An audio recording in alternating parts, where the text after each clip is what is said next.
Hello everyone, this is part 9 of What If Naruto Was Saved by Hinata, and I hope you guys enjoy this video and to like, to subscribe, to share, and check out the playlist, to see more comment down below.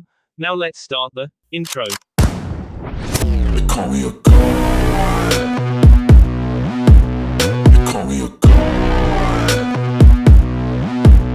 They call me a god. Join my membership, the perks are great. It's in the description. Be sure to like and subscribe, it gives me more motivation. Enjoy.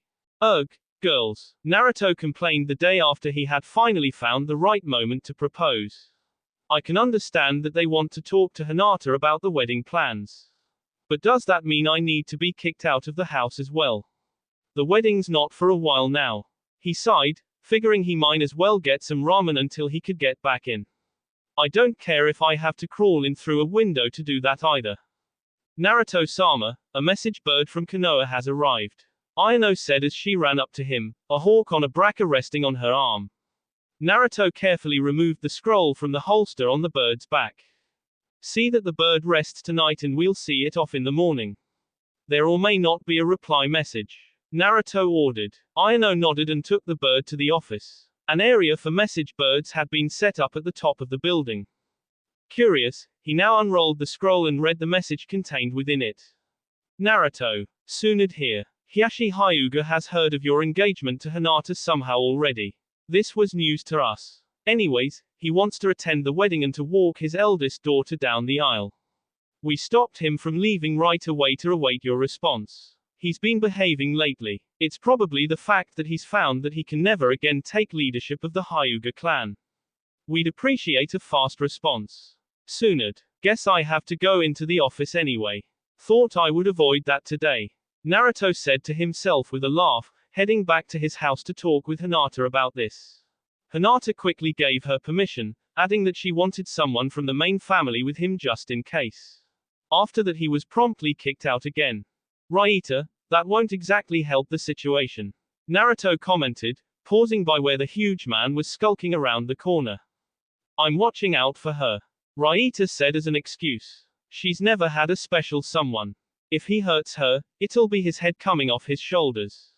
Naruto knew exactly what Raita was talking about. Kamara had been spending a lot of time with Lee lately. They had been seen all over the village doing a multitude of things. Ice cream, ramen, just walking around, and even a picnic or two. This time they were eating ice cream. Raita, you may be as good as her big brother, but she needs her space. Besides, Lee will never hurt her. I can promise you that. Lee was raised a gentleman and his Junin instructor enforced that. Naruto told Raita. And Kamara is too smart for that to happen anyway. How are things at the dojo? They're going good. Raita replied. The students are capable and have the strength necessary for the training. They don't make any excuses either. Naruto grinned. Well, that's good. Anyway, I need to get to the office to write a letter. Good luck, he wished, referring both to the dojo and the two people he was currently spying on. Naruto reached his office. He quickly penned a response to Tsunade's message now. Tsunade, got your message. As long as he has good intentions, Hinata and I will be glad to have him at the wedding. Though the wedding isn't until sometime in autumn. When we have a final date, we'll send further word. Until then, he's not to come here. And when he does come, we would like someone from the main branch to formally escort him here just in case. That's the only way he'll be allowed to even come to the wedding. I was wondering about something as well. Usually it's the village leader who does a ninja's wedding, right? Well, who should do the ceremony for Hinata and I? I'm the village leader and can't exactly do the ceremony and get married at the same ceremony. Naruto. He sealed the message and placed it in the outbox on his desk. Thankfully he had finished all of his paperwork for the next few days. He still had to come in for a few hours each day though, just in case. But he did thoroughly understand Tsunade's hatred for paperwork. He grinned looking up to the ceiling of his office. Several boards of wood had been installed there, each with a target painted on the front. When he was bored he used them for target practice. Ayano had walked in one day and dropped the paperwork in her hands, something he still laughed about. Flashback. Naruto-san, Ayano said, abruptly stopping, a big stack of paperwork in her hands falling to the floor around her feet. Naruto was leaning back in his chair, a bored expression on his face. A few kunai were in both hands. Oh, hi, he said lightly, putting his projectile weapons down on the desk. What's wrong? Her eyes had traveled up to the ceiling, where one of the targets had a smiley face made out of kunai stuck into it. But instead of one kunai for each eye, there were 5 or 6 them for each one in the shape of a large X. He had been in the process of making a tongue sticking out for the mouth. Oh, he said sheepishly, seeing what she was seeing. Naruto-sama, do you need more work? Ayano asked as she bent down and picked her fallen paperwork. I can arrange that easily. Naruto went pale, drawing a laugh from his assistant. I'm joking, she assured. Anywhere else this would be frowned upon. But as long as you aren't trying to get of work, it's fine. End flashback. Naruto laughed again as he left his office to go get some ramen. Just how long are they going to continue doing girl stuff? He asked himself. He ran into Dashi on the way there.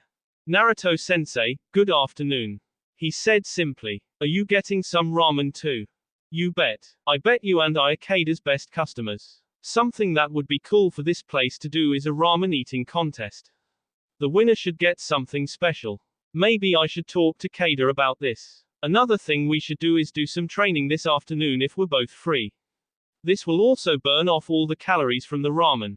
Naruto laughed. Hey, can you teach me a new jutsu? Dashi asked excitedly. I was actually thinking about that. Naruto told him. I'm thinking about teaching you how to make shadow clones. It'll take a while for you to become proficient in their use. And you probably won't be able to make a lot and keep them all going. I am only able to do so many and keep them going is thanks to Kitsune. But sometimes one is all you need. What makes a shadow clone different from a regular clone? Dayashi asked. Obviously they're different from elemental clones. Shadow clones have actual substance. Naruto explained as they walked. Not only that, the user's chakra is split evenly. There's also another useful little thing about them. 1. The experiences of the clone come into your mind when they're dispelled. So if you send one into an enemy base you can simply make it go away and still get what you came to get. It doesn't matter if it's something it's read, heard, or anything else. And 2. The chakra isn't wasted. It's returned when the clone goes away. When I first learned the Rasengan, I could only do it with the help of a shadow clone. They both decided to hurry and eat their ramen.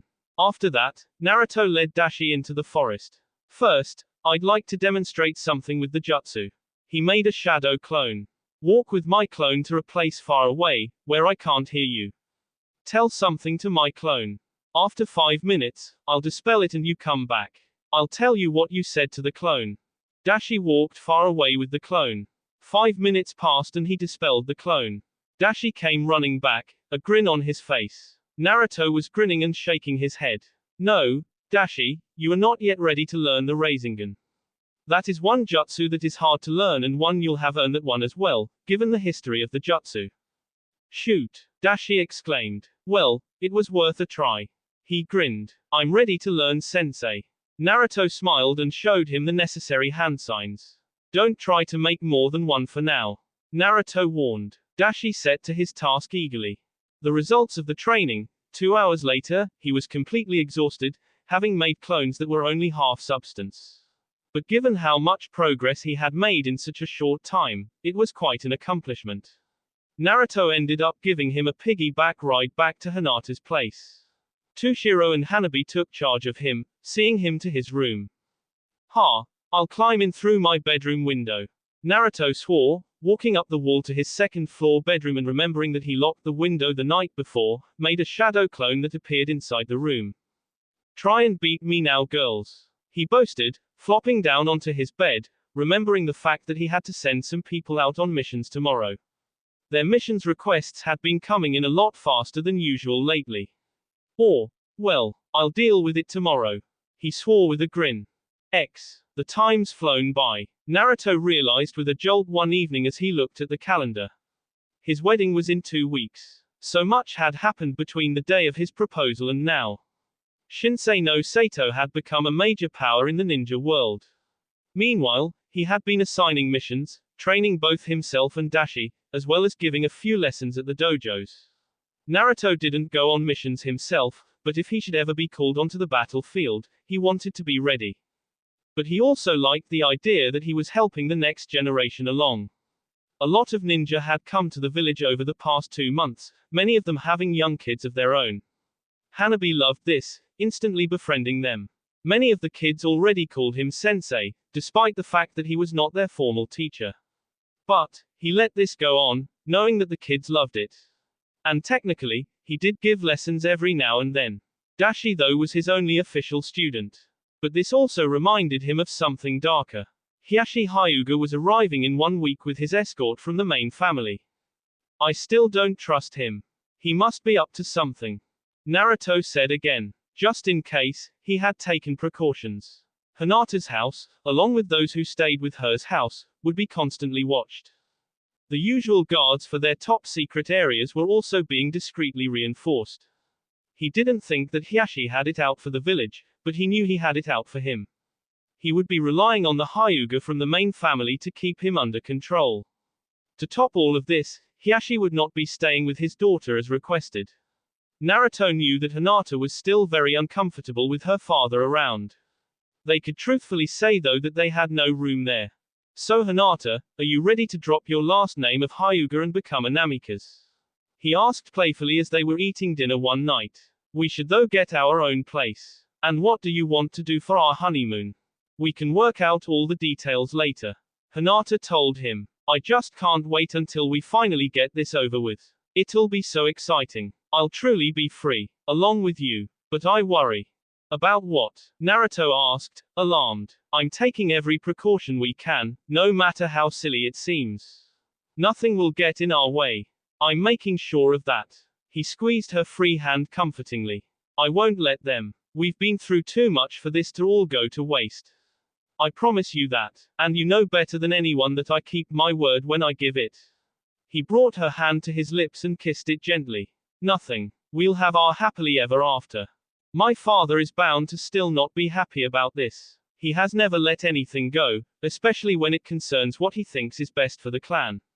Even when little, he was very possessive and controlling. Her head dropped onto his shoulder. He won't just let this go.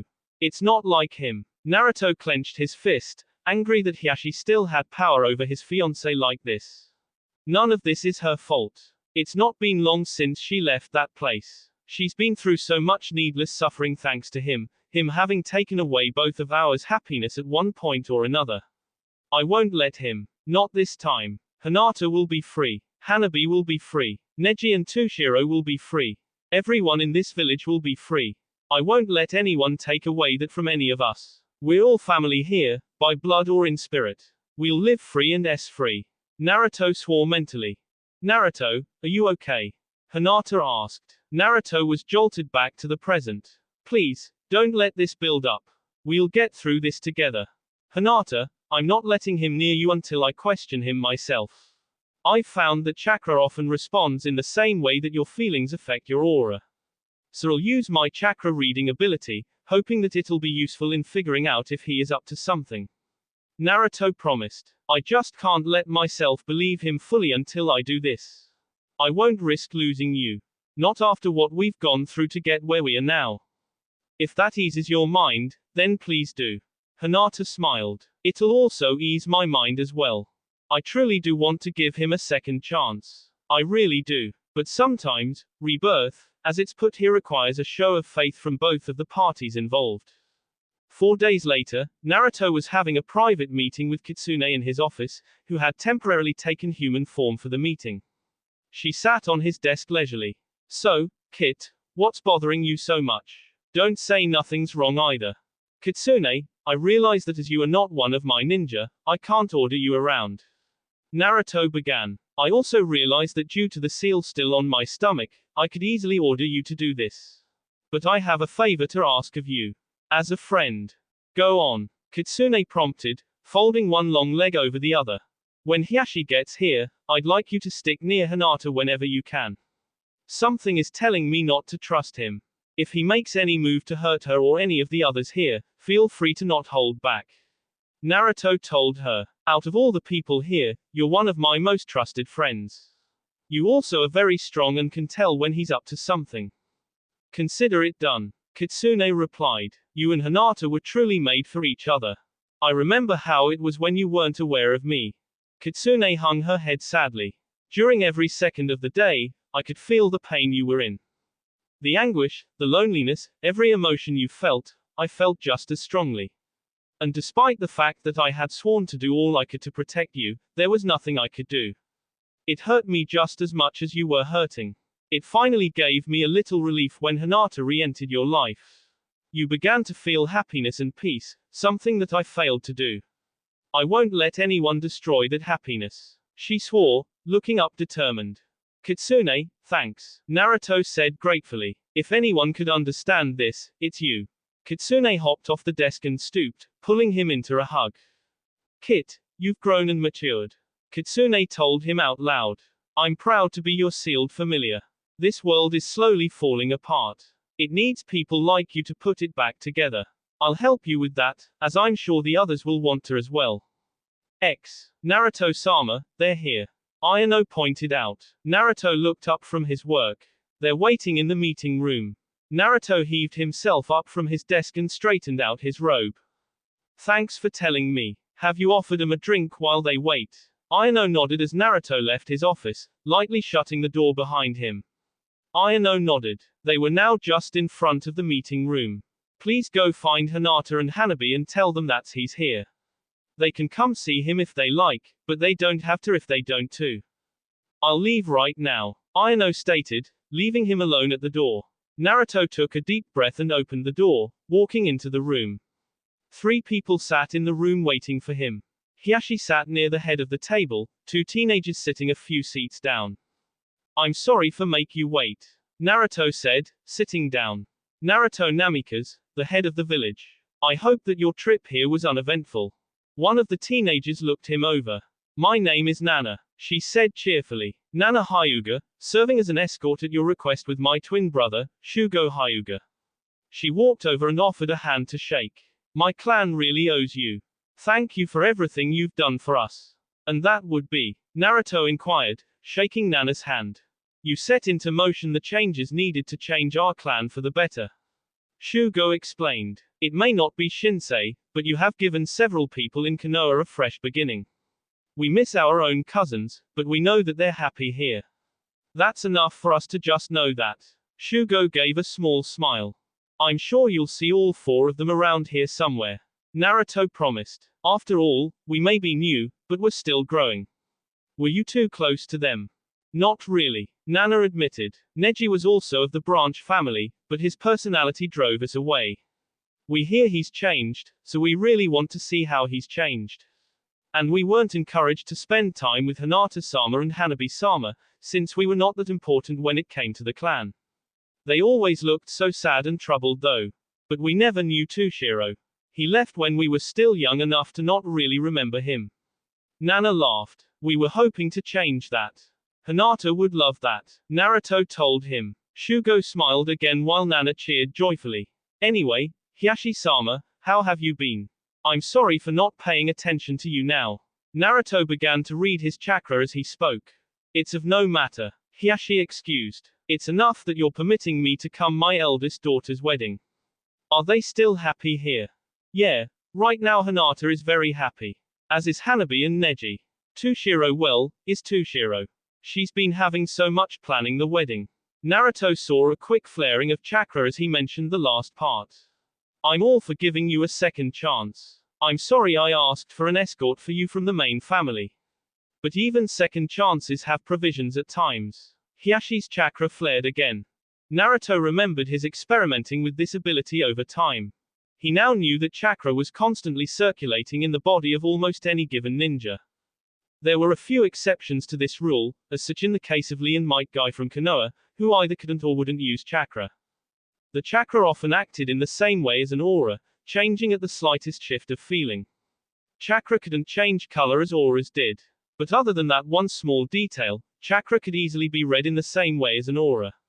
The first flare of chakra he suspected was caused by a sudden feeling of intense anger. The second surge could be read as a sense of smugness, then a sense of being disrespected greatly. I understand completely, Hiyashi assured, though Naruto could tell he was lying. Naruto had been able to tell when people were lying since he had been little. Even the best liars showed a few small signs of lying. Excuse me Naruto-sama, but Hinata-sama has come with her little sister. Neji and Toshiro also tagged along. Ayano explained as she poked her head in the door. Show them in, Naruto ordered. Ayano stepped out of the way and the four Hyuga straggled in. Guys, these two are Nana and Shugo, obviously from your clan. Nana, Shugo, meet your cousins. Neji, Toshiro, Hinata, and Hanabi. Nana and Shugo bowed their heads respectively. Please, there's no need for that. Hinata insisted. Even when it comes to Naruto, there's not much of a difference when it comes treatment. We only have ranks for the sake of mission assignments and the matter of giving orders. We're all equals here. Nana and Shugo gave each other confused looks at this concept. Very well, lad, Shugo stopped himself. I mean, Hinata. Hinata smiled, making the boy blush. This must be quite a place to change you all this much. You're all so different from how you were when you were in Konoha. Nana laughed at seeing her brother react this way. Give me a break, Nana. Why? Nana asked bluntly. You're so cute when you blush. Shugo turned bright red. How about a tour of the village? Naruto asked. Nana and Shugo seemed to want to see more of this place. And maybe we can show Hiashi here what makes his relatives so happy here. What do you say? Nana and Shugo eagerly agreed. Naruto and Hiashi stared at each other. Well, shall we go? Naruto inquired, breaking eye contact and sliding open the door. We have a lot to see. After that, I'll show you where you'll be staying. Hinata's house is full, so that was out of the question. How many people are staying there? Nana asked excitedly. It must be a lot to not have room for 3 people. We have 7 people in the house, Hinata told the excited teenager. Neji, Toshiro, Hanabi, and myself. Plus the 3 kids from Lightning Country, Satoru, Dashi, and Masaki. They're going to be staying a while, since they decided to stay here permanently. They're talking about soon getting a place of their own. But after the wedding, I'll be moving into a new place with Naruto. She smiled fondly. He really is a special guy. I'm lucky that he's mine. Naruto grinned. No, I'm the lucky one. Naruto corrected. To have Hinata choose to have me. She's the special one, not me. Hinata turned beet red. At least she doesn't pass out around me anymore. He laughed now. The wedding will be such an important date for us both. We've been through a lot to get where we are now. It's all about to become official at last. Who are you getting to do the ceremony? Toshiro asked. It's usually the village leader who does the ceremony. But since it's the village leader who's the one getting married, you can't exactly do the ceremony. I've asked a temple near here to send a monk to do the ceremony. They've agreed to do so, only asking that we make a donation to the temple in exchange for the service.